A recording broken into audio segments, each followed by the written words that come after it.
음, 오늘 오후는 이제 찬양대 헌신 예배. 네, 이 찬양대가 주님께 드리는 헌신 예배일 때 찬양대는 무엇을 주님께 드릴 수 있을까요?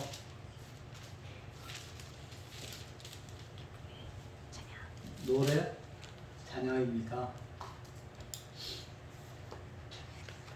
성경에서 분명히 이렇게 이야기합니다. 우리의 찬양 가운데 자정하시는 하나님, 그죠? 우리가 찬양할 때 하나님께서 그 가운데 좌정하신다는 게 지금 하늘 보좌에서 앉으셔서 이 찬양을 하나님 들으시는 청중의 입장에 계신 이야기하거든요. 그래서 그 장면을 생각해 보면 참 멋있는 것 같아요. 보통 저희들이 스타디움 같은 데 가가지고 찬양을 부를 때 보면 이 앞쪽의 무대에 이제 이 찬양대나 그 합창단이나 있고 오케스트라가 있고 저 뒤쪽에 이렇게 반원형으로 되어 있는 무대들 저기 청중들이 앉아서 여기서 부르는 찬양을 듣잖아요, 노래를. 그런데 참 재미있는 것은 우리의 찬양 가운데 자정에 계시는 하나님 생각한다 그러면 굉장히 다른 모습이 나와요. 뭐죠? 지금 찬양대가 서가지고 여기서 무대에서 찬양을 해서 하는데 딱 저쪽에서 듣는 관객이 딱 한 사람이에요. 물론 그 뒤에 우리보다 먼저 하늘에 가서 하나님 우편에 좌편에 있는 우리 믿음의 선배들도 있을 겁니다. 그런데 이 찬양대가 이 노래를 부르는데 딱 한 사람에게 집중을 해서 다른 것들은 보이지가 않고 그 한 사람에게 집중을 하는 모습이 연상이 됩니다.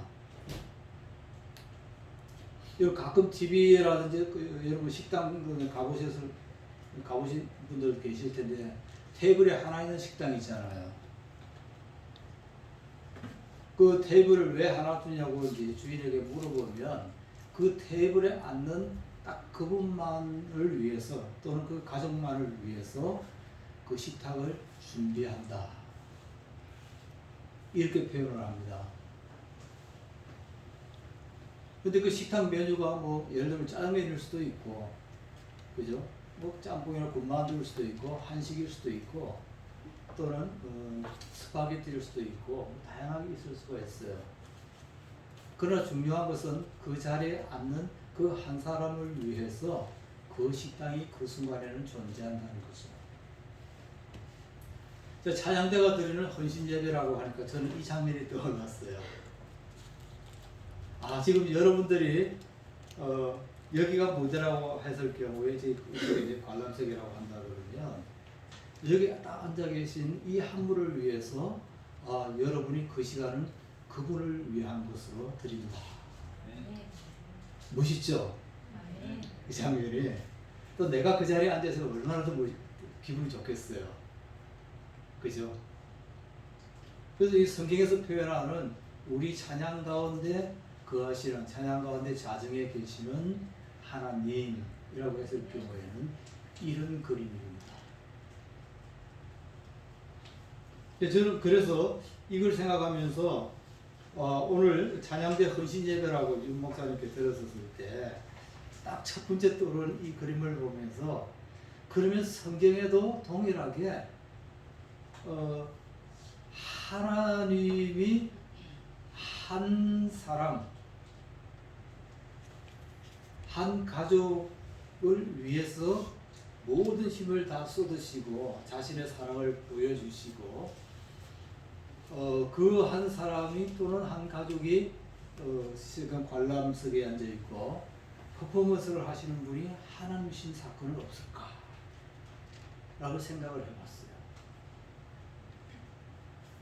야, 그런 무대 정말 한번 꿈의 무대라고도 할 수 있겠죠. 하나님이 우리를 위해서 춤을 추시고 노래하시고 일을 하시고 동작하시고 때로는 웃기도 하시고 울기도 하시고 노래하기도 하시고 생각해서 가슴이 벅찹니다. 그런데 그 일이 오늘 요한복음 9장에 또 나오는 거예요. 우리가 하나님께 헌신한다고 그러지만 사실은 이 자리에 이렇게까지 하나님이 우리에게 먼저 자신을 헌신해 주시는 거예요. 아멘. 오늘 그 장면을 한번 봅시다. 여기 보면 이 가장 중요한 것이 세 가지가 나와요. 우리가 날 때부터 맹인되었던 사람이 실로암 못에 가가지고 씻고 눈이 밝아지고 그 이후에 그 사람을 보고 바리새인들이나 이런 사람들이 그 사람에게 질문하는 모습으로 나오죠. 근데 여기서 세 가지가 나오는데 첫 번째로는 초막절이라는 것이 나와요.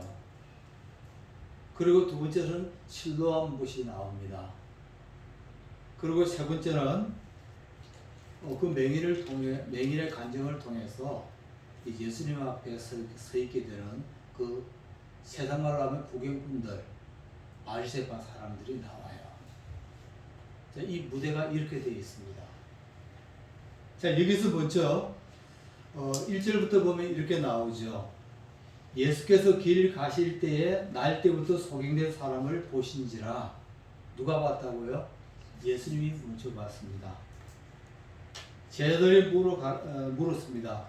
라비여, 이 사람의 소경으로 난 것이 누구의 죄로 인함입니까? 누구의 죄 때문입니까? 자기입니까? 아니면 그 부모입니까? 이렇게 물어요. 그런데 예수님께서 대답하십니다. 이 사람이나 그 부모가 죄를 범한 것이 아니라 그에게서 하나님의 하시는 일을 나타내고자 하심이니라. 그러면서 그 때에 대해서 이야기를 하는데, 때가 아직 낮음에 나를 보내신 이의 일을 우리가 하여야 하리니 밤이 오리니 그때는 아무도 일할 수 없느니라.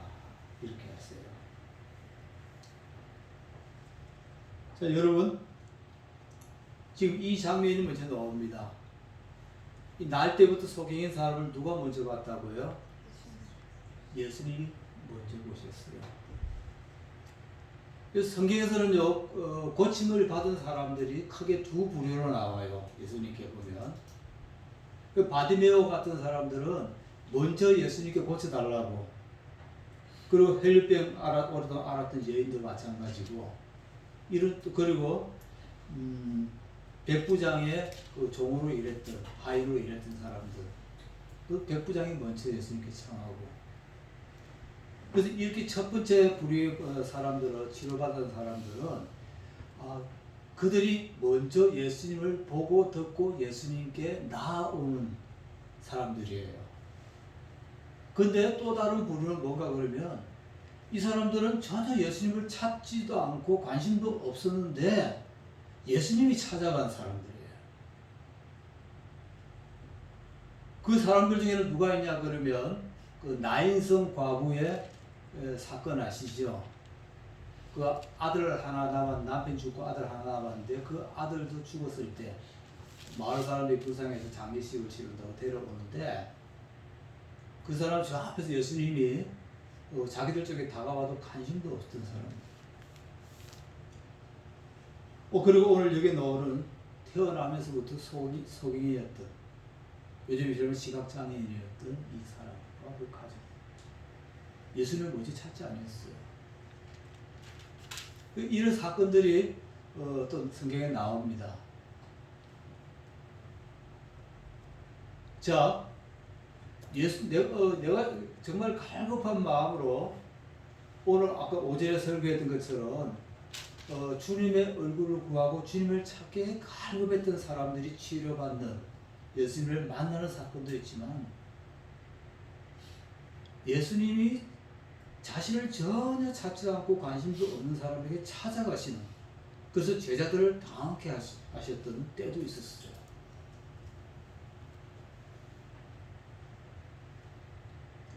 오늘 본문 요한복음 9장 이야기하기 전에 예수님께서 그 8장에 보면 가늠하다가 잡혀온 그 여인의 이야기부터 먼저 이 앞에 나옵니다. 예수님 이 사건 전에. 그러면서 예수님께서 8장에 보면 1절부터 12절까지는 가늠하다가 붙잡혀온 여인이 용서받는 장면이 나오고, 그 다음에 8장 12절부터는 예수님이 자신을 소개를 하는 것. 나는 세상의 빛이다 라고 하는 것이 나오면서, 그리고 그 다음에 가면 예수님께서 자기 자신이 온 곳으로 돌아가신다. 가서 우리를 위해서 처소를 예비하신다. 이런 장면들이 나오고, 그러면서 31절부터 쭉 그 이하로 가면 진리가 너희를 자유케 할 것이다. 이것이 나와요. 그러다가 오늘 이 9장 사건이 이어져서 나옵니다. 이 앞에 이것들은 무엇일까요? 왜 예수님께서 오늘 소경의 눈을 뜨게 하기 전에 가늠하다가 붙잡힌 여인이 예수님을 찾은 것도 아니잖아요. 그죠?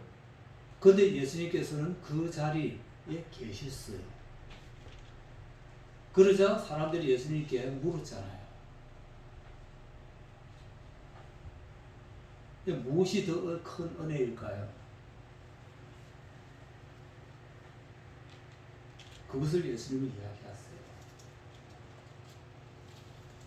이 가늠하다가 붙잡힌 여인을 용서하면서 예수님께서 너희들 중에 누구든지 죄가 없는 사람은 돌을 차라 그러면서 바닥에다가 막대기를 쭉 이러면서, 아마 우리는 대부분이 그게 있는 사람들 명단을 주님께서 쭉 쓰셨을 거라고 생각을 합니다. 그 정확한 내용은 몰라요. 그것을 보고서 사람들이 한 명, 두 명 그 자리에서 조용히 빠져나가더라. 그 나중에 여인과 예수님만 남더라. 더 이상 가라 하면서 더 이상 죄를 지지 말라 예수님 말씀하셨어요. 이 사건을 통해서 보여줬던 것은요, 해 아래 있는 모든 인생들이 그 여인뿐 아니라 다 우리가 죄 아래 살고 있다는 거예요. 그런데 나도 죄를 짓고 당신도 죄를 짓는데 내가 어떻게 당신을 정죄하고 당신이 나를 정죄하느냐 라고 물을 수가 있어요. 그래서 사도 바울도 그렇고 사도들은 특히 로마서 같은 데 보면 이렇게 이야기하죠. 너희가 그 판단자, 심판자, 정죄하는 자의 자리에 서지 말라, 앉지 말라, 이런 이야기를 합니다. 이것을 통해서 예수님께서는 모든 인생이 다 이 진리의 빛이 임하였을 때, 나는 세상의 빛이라고 그랬잖아요. 이 빛이신 예수님 임하셨을 때 자기의 모습을 보게 되는 거예요. 그 요한복음 1장 1절부터 보면 빛이 임함에 어둠이 미워하더라. 그래서 또 다른 사본에는요, 빛이 임함에 사람들이 그것을 미워하여서 어둠 가운데로 물러가더라. 더 어두운 곳으로 숨더라 하는 뜻이에요.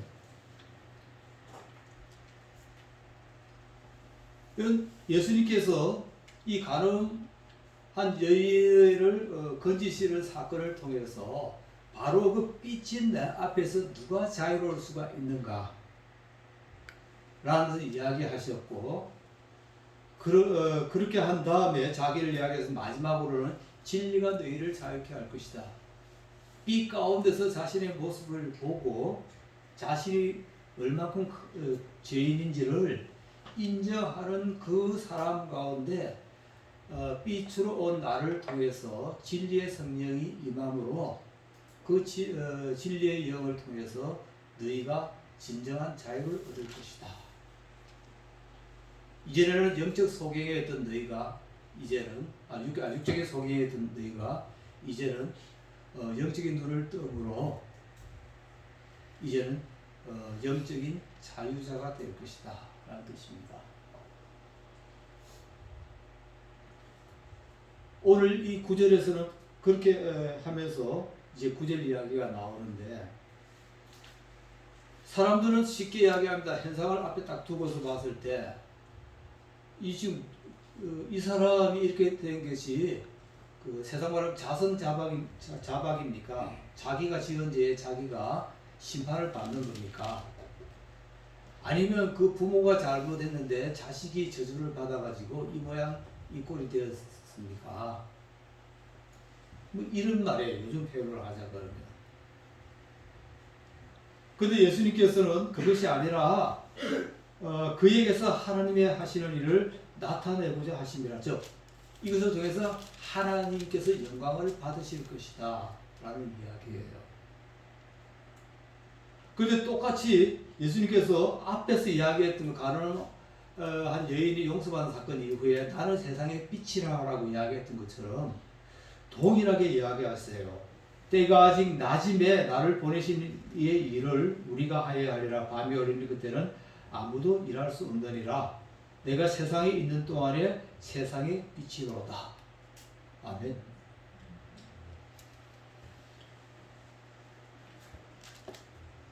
우리는 단지 예수님이 이 사람을 고쳤을 때 예수님이 뱉으셨던 그 침이 얼마큼 효력이 있었을까? 그리고 지나갔을 때 그것이 의학적으로 어떤 화학작용을 다음을 해서 효능을 발생시켰을까? 정말 그런 쪽에 생각하기 수월해요.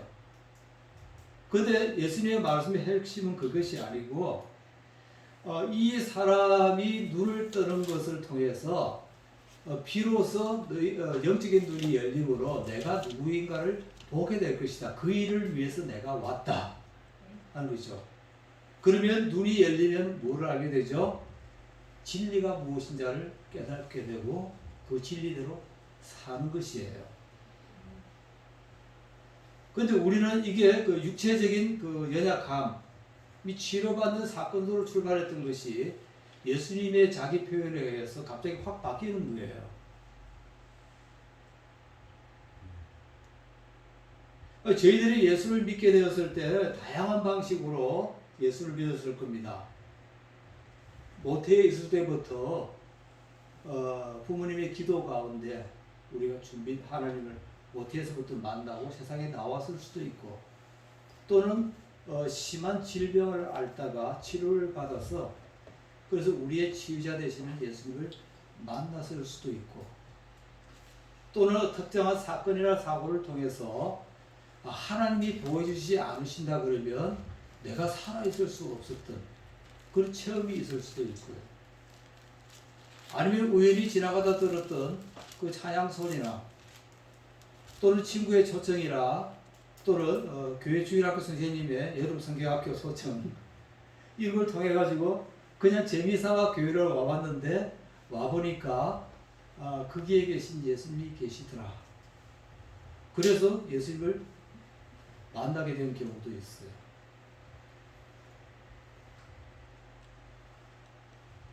여러 가지 상황들이 있습니다. 그런데 중요한 것은요, 우리가 예수님 앞에 나오게 됐을 때는 예수님이 우리를 부르셨다는 것이에요.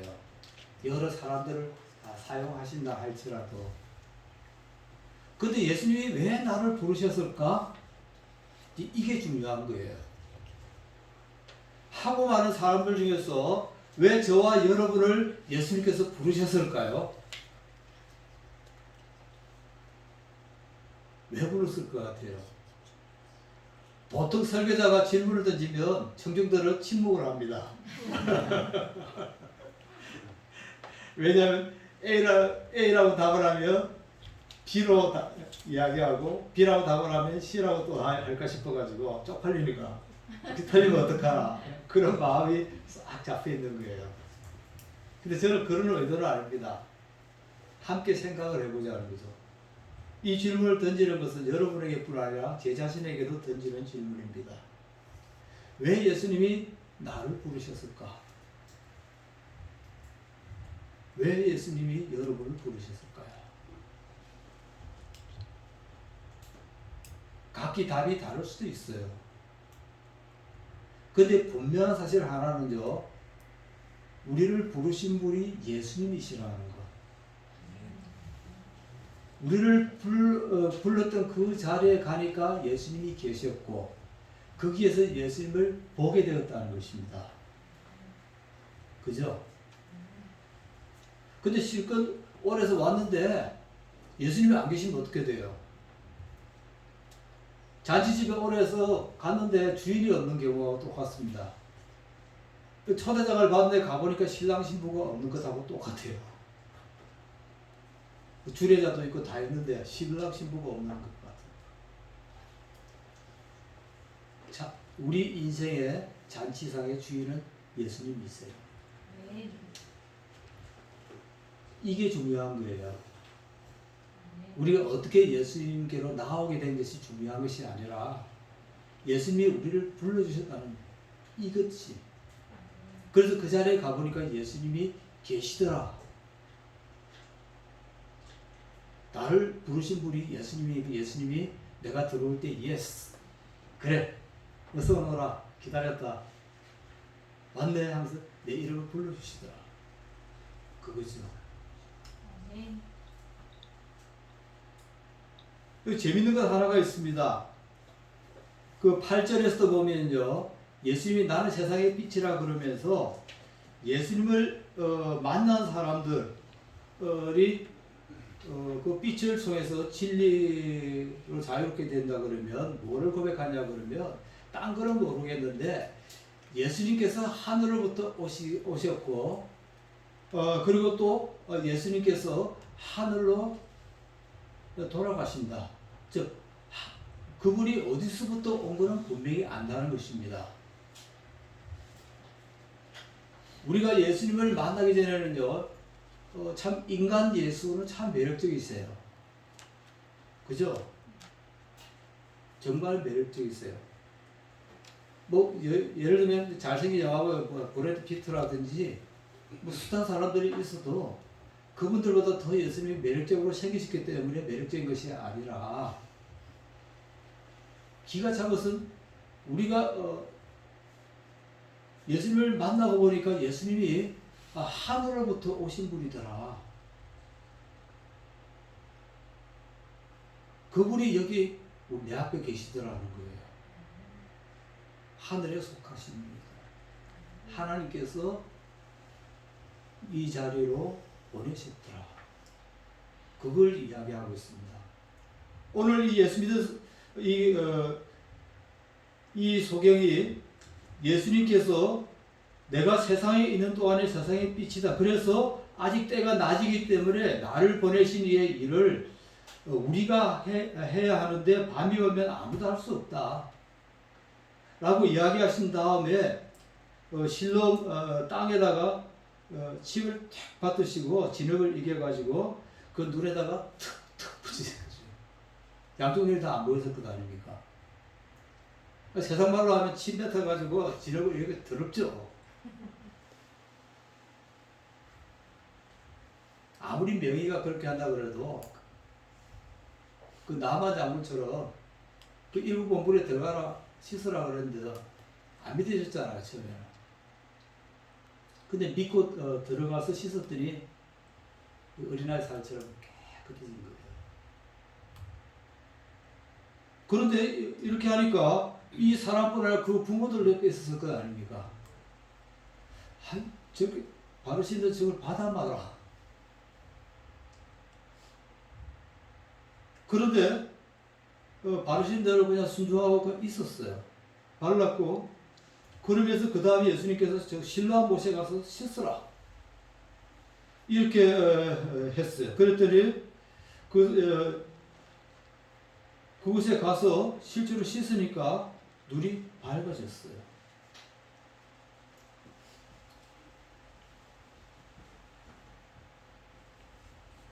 제가 종종 이제 그 의사들이 한의사들 선교에 관심이 있으시고 또 실제로 선교에 가서 아픈 이들을 위해서 섬기시는 분들 가끔 만나는데 제가 그분들한테 물어봐요. 기도 안 하는 의사가 나을까요? 기도하고 치료하는 돌팔이가 나을까요? 이렇게 물으면 간호사들 얼굴이 빨개져요. 그저 웃으면서 그럽니다. 그 뭐야, 기도하고 치료하는 돌팔이가 기도 안 하는 의사보다 낫더라. 내가 틀렸나? 이렇게 이야기하면 막 웃습니다.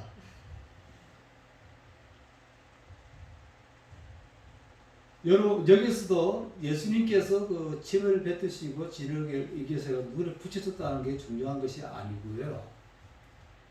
분명한 것은 이 사람이 그렇게 행동하시는 예수님께 자기를 맡겼다는 거예요. 왜냐고요? 예수님이 자기 자신이 세상의 빛이라고 그러니까 그게 믿어진 거예요. 그러니까 예수님이 자기에게 어떤 것을 하시든지 그냥 자기 몸을 그대로 맡긴 거예요. 의심으로 굳어져서 머뭇거렸던 게 아니라.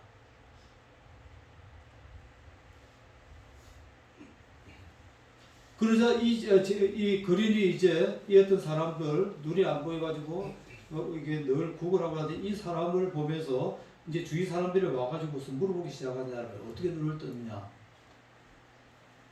그렇게 했더니 예수로 하는 사람이 진흙을 이겨가지고 내 눈에 바르고 나더러 실로암에 가서 씻으라 하니까 그래서 나는 가서 씻었더니 보게 됐다.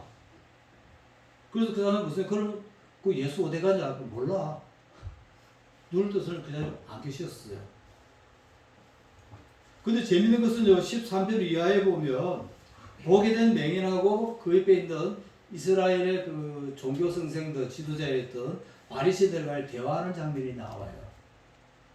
여기에 보면요, 저희가 전에 소경되었던 사람을 데리고 바리새인들에게 갔더라 그러고요. 예수께서 진흙을 이겨 눈을 뜨게 하신 날은 안식일이었더라.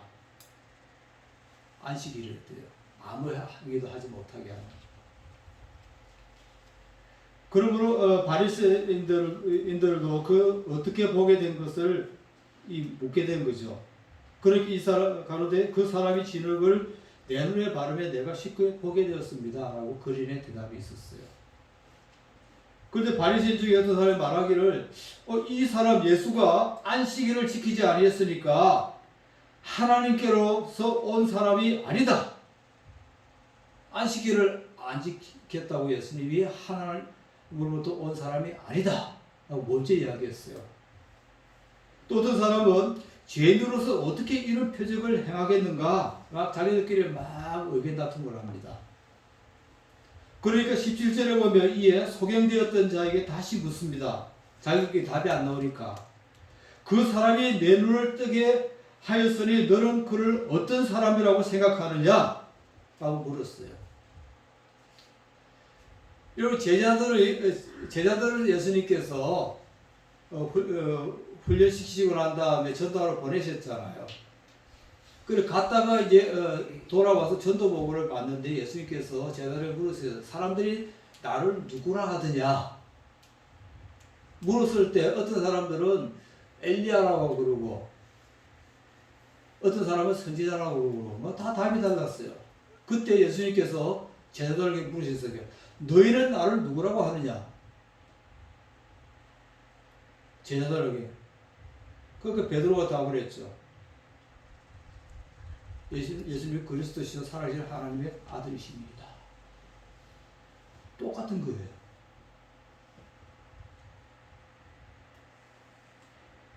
이 바리새인들의 이 말을 핵심을 이야기를 하자 그러면 예수님께서 하늘로부터 온 사람이 아니다 라는 것이에요. 인간 예수. 그런데 이 소경은 이렇게 답을 합니다. 아닙니다. 그분은 선지자세요. 선지자는 누구죠? 하나님의 말씀을 대신 우리에게 전달해 주는 사람이에요. 즉 하나님께 속한 사람이라는 뜻이죠. 이 눈을 뜨게 되었던 이 소경이 눈을 뜨게 됨으로써 자기 치료받은 걸 간증하는 것이 아니라 뭘 간증하죠? 딴 거는 모르겠지만 당신들 말이 틀렸어요. 그분은 하나님으로부터 온 하나님의 사람입니다. 라고 증거하는 거예요. 그래서 유대인들이 저 사람이 소경원에 있다가 보게 된 것을 믿지 아니하고 아니했다. 그러면서 부모를 다시 또 물어봅니다. 자, 이는 너희 말에 소경으로 갔다는 너희 아들이냐? 이 사람이 그러면 지금은 어떻게 보게 되었느냐? 라고 또 부모한테도 물었어요. 그러니까 이렇게 대답하죠. 이는 우리 아들인 것과 소경으로 난 것을 분명히 압니다. 내 아들 맞습니다. 그러나 지금 어떻게 보게 되었는지 또는 누가 그 눈을 뜨게 하였는지 우리는 알지 못하나이다. 저에게 물어보십시오. 자기 아들한테 물어보라고. 저가 장성하였으니 자기 일을 말하리이다. 그런데 부모가 이렇게 이야기한 것은요. 이미 유대인들이 누구든지 예수를 그리스도로 시인하는 자를 출교하기로 결의했기 때문에 무서워서 그랬던 거예요. 그러니까 자기 아들한테 직접 물어보세요. 이렇게 표현한 겁니다. 여러분 예수님께서 가나안 혼인잔치에 가셔가지고 사람들이 포도주를 마셔서 건강하게 취했을 때 다 떨어지니까 하인들을 시켜가지고 그 물동이에다가 그 물을 채우라고 그랬잖아요. 돌덩이에다가. 그러고 나서 물을 포도주로 바꾸셨어요. 그때 재밌는 표현이 사람들이 이 집에는 왜 이렇게 좋은 포도주를 뒀다가 우리가 취합을 하니까 이 집에서 내느냐, 참 이색한 사람들 아니냐, 뭐 이런 식으로 하니까 성경에 딱 표현되었습니다. 그 일을 수종 들었던 하인들은 알더라.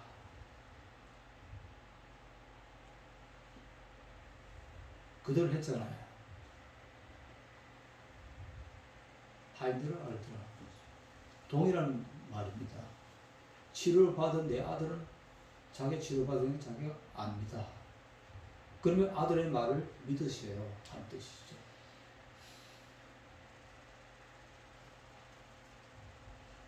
그래서 다시 소경되었던 이 사람을 두 번째로 불렀어요.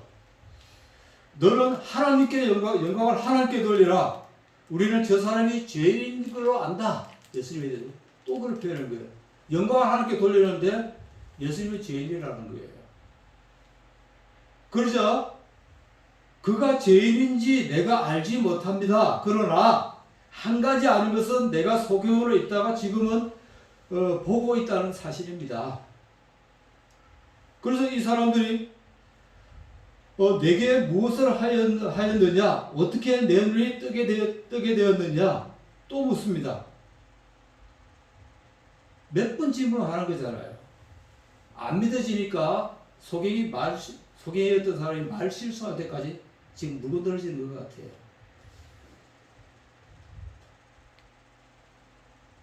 그러자 이 사람 또 이렇게 대답합니다. 내가 입이 일렀어도 듣지 아니하고 어찌하여 다시 듣고자 합니까? 짜증납니다. 똑같은 대답 또 해야 됩니까? 답은 똑같은데 라는 뜻이죠.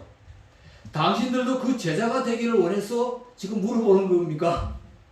역으로 반문을 합니다. 아니 왜 그래 관심들이 많으세요?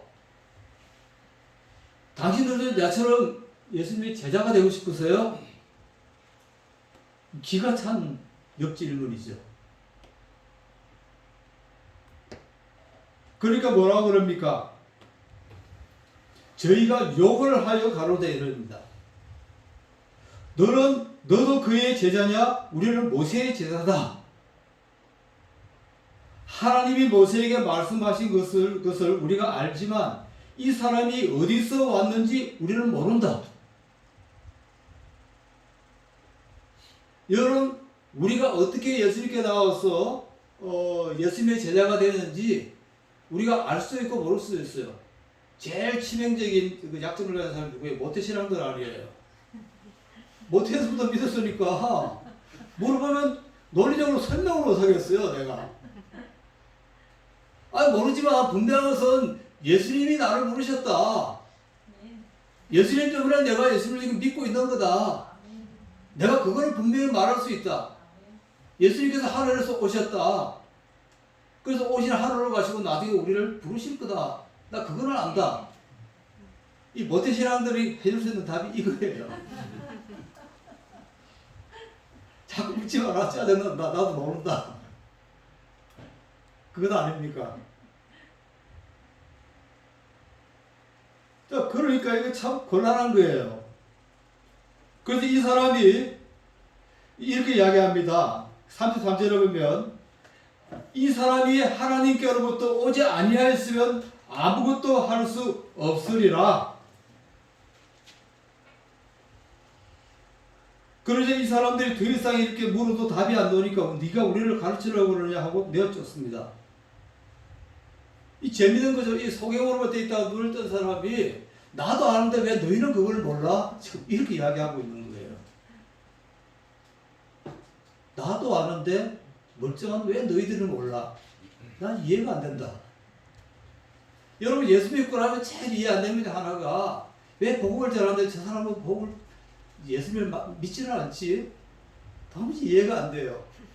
그냥 믿기만 하면 되는데 똑같은 거예요.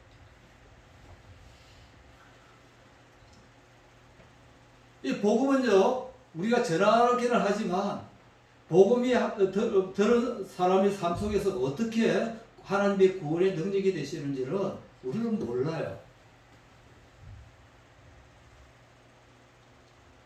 이게 오늘 이 사건이 초막절에 일어났는데 초막절을 유대인들이 출애굽을 해가지고 이제 그 가나안 땅에 40년 동안 돌다가 이제는 처음으로 요단강변에 이르러 가지고 그때 와서 비로소 만나고 매출하기가 끊어져요.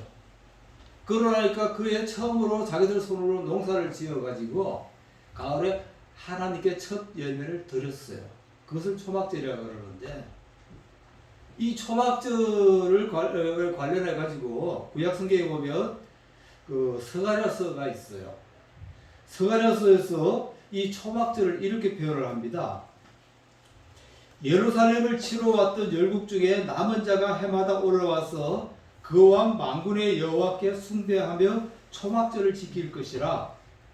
천하 만국 중에 그 왕 만군의 여호와께 숭배하러 예루살렘에 올라오지 아니하는 자에게는 비가 내리지 아니하실 것인즉 만일 애굽 조석에 올라오지 아니할 때는 창이람이 있지 아니하리라. 저기 홍수. 그리고 여호와께서 초막절을 지키러 올라오지 아니하는 열국 사람을 치시는 재앙을 그에게 내리실 것이다.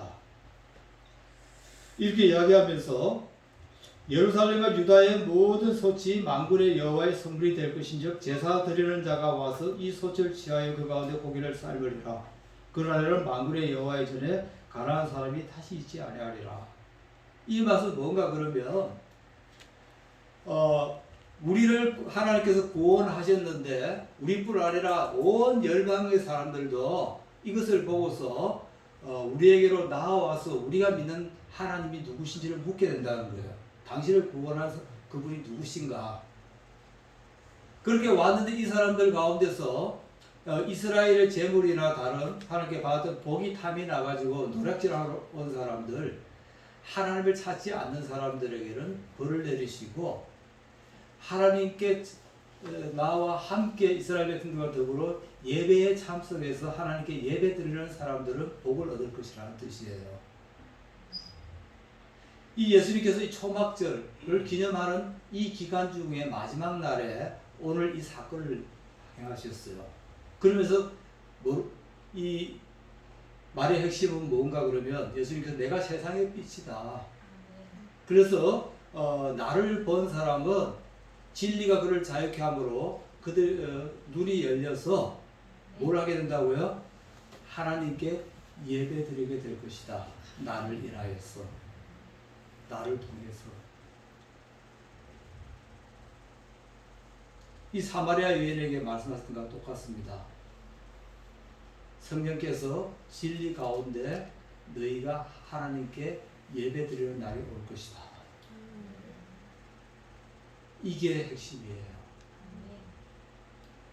여러분 삶 속에서 예수님을 처음 만났던 감격, 또는 여러분이 기도하거나 예배를 드리거나 찬양하는 가운데 여러분을 찾아와 주셔서 함께 계신 그 하나님을 감탄하고 하나님을 인하여서 기쁨이 샘솟에 솟아나서 내 속에서 생수의 강이 터지듯이 이 기쁨의 영, 희락의 영이 가득 찼을 때 가만히 있어도 노래하고 자다가도 벌떡 일어나서 노래하고 꿈속에서도 주님과 대화하고 걸어가면서도 주님과 함께 대화하고 하는 그런 여러분의 신뢰함은 어느 곳에 있습니까? 예수님이 나를 부르셨다는 것이, 나와 함께 계시다는 것이 확인되었던 그 자리가 어디에 있습니까? 하나님의 은혜를 입었던 여러분의 신뢰함은 어디에 있나요? 여러분을 통해서 함께 예수님께 나와서 하나님께로 성령의 도우심 가운데 예배 드릴 그 사람들 어디에 있나요? 여러분, 이것이 오늘 말씀의 핵심이에요. 여러분의 삶이 여러분 스스로 생각하기에 나는 왜 내 인생이 이렇게 지루해? 뭘 해도 재미가 없어. 아무리 맛있는 걸 먹어도 맛이 없어. 도대체 뭘 해야지 기쁠까? 내가 뭘 하면 내 속에서 기쁨이 살아나고 아무리 고생해도 이거 하나 잘했다. 이 맛에 내가 산다라고 하는 것이 뭐가 있을까? 그것은요, 이 소개되었던 사람이 눈을 뜬 그 신뢰함의 자리입니다. 그래서 우리의 주님을 만났던 그 자리, 첫사랑의 자리, 그 자리는요, 없어진 것이 아니라 지금도 나와 함께 있어요. 그런데 우리의 눈이 어두워지고 마음이 어두워지므로 우리가 그 자리를 보지 못하는 뿐입니다. 그래서 제가 여러분들에게 마지막으로 드리고 싶은 이야기는, 다시 한번 여러분의 신뢰함을 찾으십시오. 그 신뢰함을 찾으시면요, 신뢰함에는 뭐가 있습니까? 생명수가 있어요. 그 물은 먹고 마시고 마음껏 할 수 있습니다. 주님이 주신 거기 때문에. 근데 그걸 통해서 내 눈이 씻을 때마다 밝아지고 마실 때마다 내 속에 기쁨의 샘이 용솟아 오르고 또 한편은 하나님 한 분만으로 만족함이 세상 무엇도 부럽지 않도록 만족스럽게 만들고, 그래서 내 영혼을 치료하신 주님이 그 자리에 계신 겁니다. 세상에서 힘들고 어려운 일, 고통스러운 일, 정말 불확실한 일들을 만날 때마다 기억하십시오. 우리를 위해서 예수님께서 우리와 동일한 인간이 되셔가지고 상처를 입으셨어요. 죄의 모든 상처들을 다 입으셨어요. 그래서 예수님은 우리의 상처 입은 치유자라고 이야기하십니다. 히브리서에도 보면 예수님께서 육체를 지어 입으심으로 인간의 모든 연약함을 다 체휼하셨다. 체휼이라는 것은 경험하다와 긍휼히 여기다는 뜻입니다.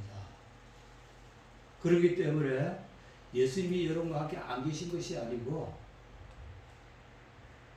우리가 예수님을 잊고 살고 우리의 눈을 다른 방향으로 두고 우리의 마음을 다른 것으로 듣고 있기 때문입니다. 다시 기도합시다. 주님, 제 눈을 가리고 제 마음을 막고 제 인생의 방향을 다른 곳으로 돌리겠던 모든 것으로부터 회복시켜 주십시오. 당신의 얼굴을 찾고 만나고 싶습니다. 나의 신뢰함을 회복시켜 주십시오. 이것이 날마다 주님과 동행하는 임마누엘 하나님의 은혜가 여러분과 함께 하시기를 바랍니다. 아멘. 기도하시겠습니다. 하나님 아버지 감사합니다. 오늘 남에서부터 속인됐던 사람이 예수님을 만남으로 참으로 그 빛 대신 예수님을 통해서 어두웠던 그의 눈이 밝혀지고 그 예수님이 가라고 하셨던 그 자리로 가니 참으로 그의 인생의 갈급함을 다 씻어주는 생명수가 기다리고 있었습니다. 주님, 참으로 사막과 같은 우리 인생 가운데 좌로 어디로 가야 될지 모르는 순간들도 있지만 그러나 성령께서 우리의 좌표가 되어주시고 우리의 나심반이 되어주셔서 우리의 갈 길을 인도하시니 감사합니다. 계속해서 성령과 동행하며 하나님의 얼굴을 찾고 또 찾기를 원합니다. 우리의 신뢰함에서 우리를 다시 만나 주옵소서. 예수님 이름으로 기도드립니다. 아멘.